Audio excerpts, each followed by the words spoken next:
안녕하세요. 여러분의 일본어 귀를 확 트이게 해줄 일본어 듣기 챌린지 시간입니다. 오늘은요, 실제 일본에서 나오는 안내 방송을 하나 딱 가져와서 이걸 완벽하게 이해하는 도전을 한번 해볼 거예요. 네, 진짜 딱 5분. 5분이면 충분합니다. 우리 지금부터 뭘 할 거냐면요. 실제 일본어 음성 파일을 같이 들어볼 거고요. 거기 나오는 핵심 단어랑 문법을 하나하나씩 파헤쳐 볼 거예요. 그래서 마지막에는 이 모든 내용을 완전히 내 걸로 만드는 거. 이게 바로 오늘 우리의 미션입니다. 자, 다들 도전할 준비 되셨죠? 자, 그럼 첫 번째 단계는 아주 간단해요. 지금부터 제가 일본어 음성 파일을 쭉 들려드릴 건데요. 아무런 도움 없이 그냥 있는 그대로 한번 들어보는 거예요. 과연 내 귀에 얼마나 들리는지 한번 스스로 테스트해보는 거죠. 자, 준비되셨죠? 귀를 쫑긋 세우고 한번 들어보세요. 먼저 안내방송입니다. 학생가에の知らせを聞いています。横田国際留学生会館からのお知らせです。3月10日土曜日の午後2時から留学生と英語で交流しようという会を開催いたします。15名ほどの各国の留学生とレベルに応じてグループに分かれて交流します。年齢、職業を問わず、16歳以上の方ならどなたでもご参加いただけます。ただし、希望者が多い場合は住民の方を優先しますので、それ以外の方は横田国際留学生会館に直接お問い合わせください。参加費はお茶代として500円。当日、留学生会館にお越しの際にお支払いください。定員は40名です. 네, 여기까지가 안내방송 내용이었고요. 이어서 바로 남자와 여자의 대화가 이어집니다. 들어보시죠. ねえ、このイベント、留学生会館、料理教室やっているところだね。英語か。英語で話すチャンスがないって言ってたじゃない?そうだね。レベルに応じてだから僕でも大丈夫かな?じゃあ、行ってみようか。そうよ、行ってきたら?一緒に行かないの?私、その日はちょっとね。わかったよ。じゃあ、頑張ってくるよ。 자, 어떠셨어요? 이게 무슨 말이지? 하는 부분들이 좀 있었죠? 괜찮습니다. 전혀 걱정할 필요 없어요. 지금부터 저랑 같이 이 학생회관 안내방송부터 한 문장씩 꼼꼼하게 뜯어볼 거니까요. 자, 첫 문장. 3월 10일 토요일에 오후 2시부터 유학생 토 에고대에 고류시오. 토유 카이오 카이콩 시마스. 라고 했죠. 이게 무슨 뜻이냐면 3월 10일 토요일 오후 2시부터 유학생이랑 영어로 교류하는 모임을 개최합니다. 라는 거예요. 보세요. 이 한 문장 안에 언제, 누구랑 뭘 하는지 핵심 정보가 다 들어있죠. 자, 이 문장에서 진짜 똑 알아야 하는 핵심 단어 3개만 딱 짚어볼게요. 먼저留学生,留学세. 이건 유학생이라는 뜻이고요. 다음은 고류, 바로 교류라는 뜻이죠. 마지막으로 가이사이 이타시마스, 가이사이 이타시마스. 이건 개최합니다를 아주 정중하게 말하는 겸용 표현이에요. 이 세 단어만 알아도 유학생이랑 교류하는 걸 개최하는구나 하고 큰 그림은 바로 잡히는 거죠. 다음 문장으로 넘어가 볼까요? 레벨의 존재 그룹이 와카레 때 고려시마스 라고 했어요. 레벨에 따라서 그룹으로 나눠서 교류합니다. 그냥 막 섞이는 게 아니라 뭔가 기준이 있네요. 그리고 바로 여기서 정말 중요한 문법 포인트가 하나 등장합니다. 바로 니 오지테입니다. 이건 규모에 따라서 규모에 맞춰서라는 뜻이에요. 명사 뒤에 딱 붙어서 기준이 뭔지를 알려주는 역할을 하죠. 그러니까 여기서는 레벨이라는 기준에 맞춰서 그룹을 짜준다는 거겠죠? 이거 정말 유용한 표현이니까 꼭 알아두세요. 자, 다음은 누가 참가할 수 있는지 참가 자격에 대한 내용이네요. 넨레이 쇼쿠교 토와즈 16살 이상의 方ならどなたでもご参加いただけます.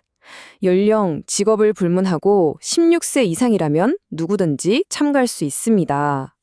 와, 참가 조건이 꽤 널널하네요. 그쵸? 여기서 또 하나의 핵심 문법이 나옵니다.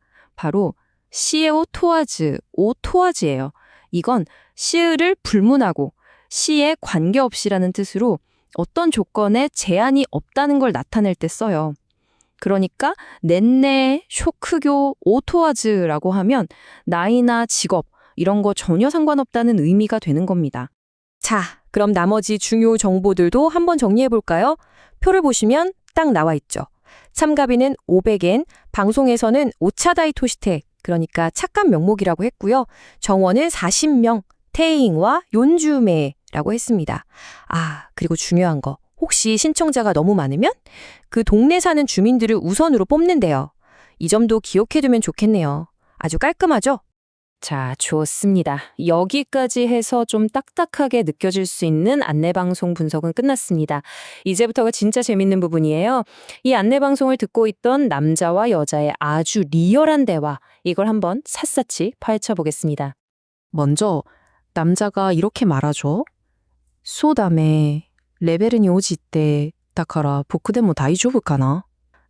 그러게 레벨에 맞춰서라니까 나 같은 사람도 괜찮을까? 어때요? 방금 우리가 배운 레벨은이 오지 이때라는 표현을 바로 써먹고 있죠? 자기 영어 실력이 좀 걱정돼서 망설이는 게 목소리에서부터 느껴지지 않나요? 그 말을 듣고 여자가 딱 받아칩니다. 여정 목소리로 상기시키듯 애국어대 하나스 찬스가 나 이때 이때다잖아. 응, 너 맨날 영어로 말할 기회 없다고 투덜댔잖아. 와, 예전에 남자가 했던 말을 정확하게 기억하고 있다가 콕 찔러주네요. 가라고 등을 떠밀어주는 느낌이죠. 자, 방금 대화에서 정말 중요한, 실제 회화에서 엄청 많이 쓰는 표현 2가지가 나왔어요. 먼저 남자가 말한 카나? 이건 쉴까? 하고 혼잣말처럼 중얼거리거나 좀 확신이 없을 때 쓰는 표현이에요. 그리고 여자가 쓴 자나이, 이건 쉬잖아 하면서 상대방도 이미 아는 사실을 다시 한번 확인시켜줄 때 쓰는 거죠. 이 2가지는 정말 입에 붙여두시면 유용할 거예요.